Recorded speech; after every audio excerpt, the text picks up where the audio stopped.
Welcome to જય માનપણા kitchen. હું લાબી આહિર આપશોને મારા જય દ્વારકા. તો આજે હું તમારી સાથે શેર કરીશ દૂધીમાં 1 કપ રવો નાખી અને બનાવો નવો અને યુનિક નાસ્તો. તો આ નાસ્તાની ખાસિયત એ છે કે તમે આ નાસ્તો 2 થી 3 દિવસ સુધી સારો જ રાખી શકશો અને બીજું કે આ નાસ્તો તમે ઠંડી સાતમમાં પણ ખાઈ શકશો. તો હેલ્થી અને નવો નાસ્તો બનાવવા માટે અહીંયા આપણે લઈ લઈશું 1 નંગ દૂધી. દૂધી મેં અહીંયા મીડિયમ સાઇઝની લીધી છે. તમારે જો વધારે ક્વોન્ટિટીમાં નાસ્તો બનાવવાનો હોય તો તમે 2 દૂધી લઈ શકો છો. અત્યારે મેં 1 નંગ દૂધી લીધી છે. તેને આપણે કટ કરી લઈશું ડીટીયાના ભાગથી, પાછળના ભાગથી પણ આપણે કટ કરી લઈશું.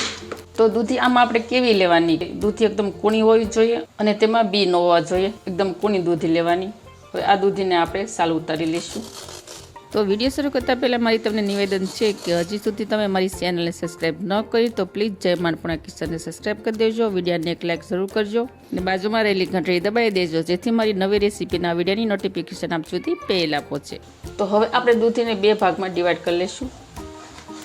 તો જુઓ છે ને એકદમ કૂણી દૂધી. આ દૂધીમાં છે ને બીનો ભાગ ન હોય, બી હોય ને પણ એકદમ કૂણા અને એકદમ ઝીણા બી હોય. તો હવે આ દૂધીને આપણે ખમણી વડે ખમણી લઈશું. તો જુઓ દૂધીનું આપણે આ રીતનું ખમણ તૈયાર કરવાનું છે. તો જુઓ અહીંયા આપણે દૂધીને આ રીતે સરસ ખમણી નાખી છે. હવે આમાં આપણે 1 વાટકી જેટલો રવો લઈ લઈશું, તે એડ કરી દઈશું. તો રવો એડ કરી દીધા બાદ આપણે લઈ લઈશું જુવારનો લોટ. જુવારનો લોટ અહીંયા 1 કપ લીધો છે અને જે જુવારનો લોટ આપણે રોટલા બનાવીએ છીએ ને તે જુવારનો લોટ લેવાનો છે. તો જુવારનો લોટ છે તે આપણે ઝીણો લેવાનો છે. જુવારના લોટને પણ આપણે એડ કરી દઈશું. તો આ નાસ્તો છે ને જેને ડાયાબિટીસ હોય ને તેને પણ ખૂબ સારો એટલો આ નાસ્તો હેલ્થી બની અને તૈયાર થશે. ત્યારબાદ 1 વાટકી જેટલા લીલા ધાણા એડ કરી દઈશું. ત્યારબાદ સ્વાદ અનુસાર મીઠું એડ કરી દઈશું. તમે જેટલું ખારામણું ખાતા હોય તે પ્રમાણે મીઠું લેવાનું. ત્યારબાદ મેં લીધી છે અહીંયા 2 ચમચી આદુ મરચાં અને લસણની પેસ્ટ, તે આપણે એડ કરી દઈશું. આમાં આદુ મરચાં અને લસણની પેસ્ટ પણ સરસ લાગે અને આ નાસ્તો છે ને તમે ચોમાસામાં બનાવીને ખાવ ને તો પણ ખાવાની ખૂબ મજા પડે. ત્યારબાદ લીધું છે મેં અહીંયા 1 ચમચી જેટલું જીરું. તો જીરાને છે ને મેં થોડું વેલણ અને પાટલીમાં અધકચરું વાટી નાખ્યું હતું, તે આપણે એડ કરી દઈશું. 1/2 ચમચી જેટલી હિંગ એડ કરી દઈશું, પચવામાં સરળ પડે. 2 ચમચી લઈ લઈશું ધાણા જીરું પાવડર. ત્યારબાદ લઈ લઈશું હળદર પાવડર. હળદર પાવડર અત્યારે મેં 2 ચમચી લીધો છે. 1 ચમચી જેટલું લઈ લઈશું લીલું લસણ.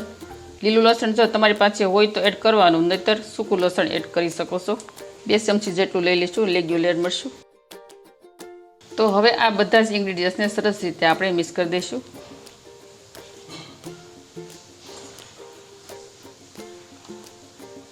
આમાં જે રીતે જરૂર પડે ને એ રીતે છાશ અને દહીંનો યુઝ કરવાનો, કારણ કે દૂધીમાં પણ પાણીનો ભાગ રહેલો હોય છે એટલે આપણે તે પ્રમાણે જોઈ અને એડ કરવાનું. માં પાણી તો બિલકુલ નહીં એડ કરવાનું. તો આ રીતે આપણે મિક્સ કરી દીધા બાદ મેં લીધી છે અહીંયા 1 કપ છાશ. તમે છાશની જગ્યાએ દહીં પણ લઈ શકો છો. હવે આપણે થોડી છાશ એડ કરીશું. જેમ જેમ જરૂર પડતી જશે ને એમ આપણે છાશ એડ કરતા જઈશું. એકસાથે બધી છાશ નહીં એડ કરવાની. આ નાસ્તામાં કેવું બેટર રાખવાનું છે તે હું તમને આગળ બતાવીશ. તો જુઓ બેટરની કન્સિસ્ટન્સી આપણે અત્યારે આ રીતની રાખીશું, થોડીક થીક રહે ને એ રીતે. અત્યારે વધારે પતલી નથી કરવાની. તો એટલું બેટર તૈયાર કરવા તો મારે અહીંયા 1 કપ છાશની જરૂર પડી છે. તો જો 1 કપમાંથી થોડી છાશ વધી છે, આ છાશને આપણે પછી જરૂર પડશે. તો અત્યારે આપણે આ બેટરને ઢાંકણ ઢાંકી અને 10 મિનિટ સુધી આપણે તેને રેસ્ટ આપીશું, જેથી રવો એડ કર્યો છે તે સરસ રીતે ફૂલી જાય અને બેટર સરસ સેટ થઈ જાય. તો જ્યાં સુધીમાં આપણું બેટર રેસ્ટ થાય ત્યાં સુધીમાં આપણે નાસ્તા સાથે ખાવાની સ્પેશિયલ ચટણી તૈયાર કરી લઈશું. તો તેના માટે આપણે લઈ લઈશું 1 મરચાંના નાના નાના આ રીતના ટુકડા કરી નાખ્યા હતા, તે આપણે એડ કરી દઈશું. 5 છે તીખી મરચી, થોડા કાચા સિંગદાણા એડ કરીશું. ત્યારબાદ અહીંયા મેં લીલું લસણ લીધું છે. તમે લીલા લસણની જગ્યાએ સૂકું લસણ પણ લઈ શકો છો, પણ અત્યારે મારી પાસે લીલું લસણ હતું એટલે મેં લીલું લસણ એડ કર્યું છે. લીલા લસણથી છે ને ચટણીનો ટેસ્ટ સરસ આવે. ત્યારબાદ લઈ લઈશું 1 ચમચી જેટલી વરિયાળી. વરિયાળીથી છે ને ચટણીમાં સુગંધ સરસ આવે. 1 ઇંચ આદુનો ટુકડો. થોડા લઈ લઈશું ગાંઠિયા. અત્યારે મેં આ સંપાકેલી ગાંઠિયા લીધા. તમે કોઈ પણ ફરસાણમાં ફાફડી અથવા ભાવનગરી ગાંઠિયા પણ લઈ શકો છો. ત્યારબાદ લીંબુ એડ કરીશું ખટાશ માટે. અહીંયા અમે 1 લીધો છે લીંબુનો રસ. ત્યારબાદ લઈ લઈશું થોડા લીલા ધાણા. તો તમારે જો આમાં લીંબુનો રસ એડ ન કરવો હોય તો તમે લીંબુની જગ્યાએ દહીં પણ એડ કરી શકો છો. અને ગળપણમાં અડધી ચમચી જેટલી ખાંડ લઈ લઈશું, કારણ કે ચટણીમાં છે ને થોડુંક ગળપણ હોય ને તો જ ચટણીનો ટેસ્ટ સરસ આવે. ત્યારબાદ લઈ લઈશું સ્વાદ અનુસાર મીઠું. અડધી વાટકી જેટલું પાણી એડ કરી દઈશું. તો હવે આ ચટણીને આપણે સરસ રીતે ગ્રાઇન્ડ કરી લઈશું. તો અહીંયા આપણી ચટણી છે તે સરસ મજાની થઈ ગઈ છે તૈયાર. આ ચટણીને તમે ખમણ, સેન્ડવીચ, ભજીયા ગમે તેની સાથે ખાઈ શકો, બહુ સરસ લાગશે. તો 10 મિનિટ બાદ આપણે ઢાંકણ ખોલી અને જોઈ લઈશું. તો જુઓ બેટર છે તે સરસ રીતે સેટ થઈ ગયું છે ને રવો પણ જુઓ પલળી ગયો છે, એકદમ સરસ ફૂલી ગયો છે ને. તો જ્યારે આપણે નાસ્તો બનાવવાનો હોય ને ત્યારે જ ઈનો એડ કરવાનો. તો અત્યારે હું 1 ચપટી ઈનો એડ કરું છું. આમાં આપણે વધારે ઈનો નથી લેવાનો. ઈનો છે તે મેં રેગ્યુલર ઈનો લીધો છે. જો તમે જોઈ શકો છો અહીંયા મેં 1 ચપટી ઈનો લીધો છે. તો ઈનો એક્ટિવ થઈ જાય તેના માટે આપણે થોડું એના ઉપર પાણી એડ કરીશું.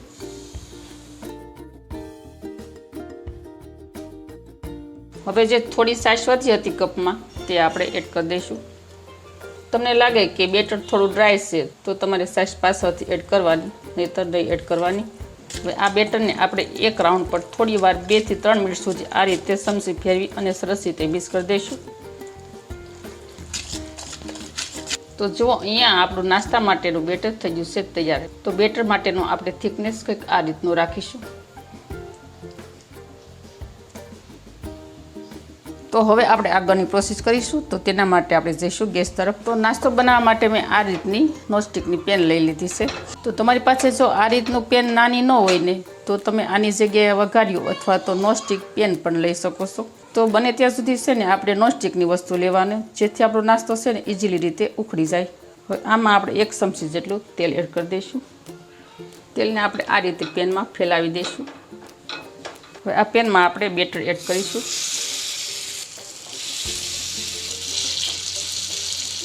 આ નાસ્તો છે ને આપણે મીડિયમ પાથરવાનો, વધારે જાડો નહીં પાથરવાનો. જો આપણે વધારે જાડો પાથરીશું ને તો શું થશે કે અંદરથી કાચો રહેશે અને ઉપરથી લાલ થઈ જશે. ઉપરથી આપણે 5 ચમચી જેટલું તેલ એડ કરીશું. હવે આમાં મેઇન પ્રોસેસ આવશે. તો તમારે જે ઢાંકણ હોય ને તેને આ રીતનું કપડું બાંધી દેવાનું, એટલે વરાળ છે તે ઉપર ન જાય અને નાસ્તો છે તે સરસ તૈયાર થાય છે.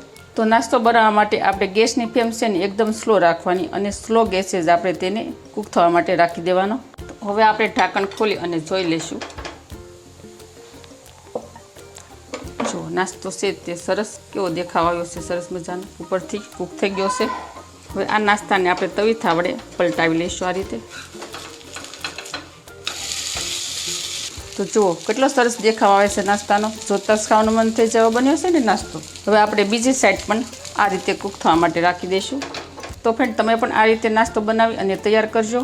અને આ નાસ્તાની રેસીપી કેવી લાગી તે મને કમેન્ટ કરી અને જરૂર કહેજો. અને તમે મારો વિડીયો કયા શહેરમાંથી જોઈ રહ્યા છો તે પણ મને કમેન્ટ કરી અને જરૂર કહેજો. તો હમણાં ઠંડી સાતમ આવે છે એટલે તમે ઠંડી સાતમમાં પણ આ રીતે નાસ્તો બનાવી એટલે તમે 2 થી 3 દિવસ સુધી આને સારો જ રાખી શકશો. તો જુઓ નીચેની સાઈડ પણ સરસ કૂક થઈ ગઈ છે. હવે આપણે તેને કોઈ પણ આ રીતની પ્લેટમાં લઈ લઈશું. તો જુઓ સરસ રીતે નાસ્તો કૂક થઈ ગયો છે. હવે તો આ રીતે આપણે બીજો નાસ્તો પણ બનાવી લઈશું. તો અહીંયા આપણો પરફેક્ટલી ઇન્સ્ટન્ટ રીતે દૂધી રવાનો નાસ્તો બની અને થઈ ગયો છે તૈયાર. આ નાસ્તામાં ન તો આપણે આથો લાવવાની ઝંઝટ કરવાની અને નથી આપણે કંઈ ઝાઝો સમય સુધી પલાળવાની ઝંઝટ કરવાની. ફક્ત ઇન્સ્ટન્ટ રીતે ફક્ત 10 મિનિટમાં લોટ પલળી અને તૈયાર થઈ જાય છે. તો જુઓ બન્યા છે ને એકદમ સરસ મજાના, જોતા જ ખાવાનું મન થઈ જાય તેવા. આ નાસ્તો છે તે એકદમ ઓછા તેલમાં તૈયાર થાય છે. જો એકદમ સોફ્ટ બન્યા છે ને, જોતા જ ખાવાનું મન થઈ જાય તેવો.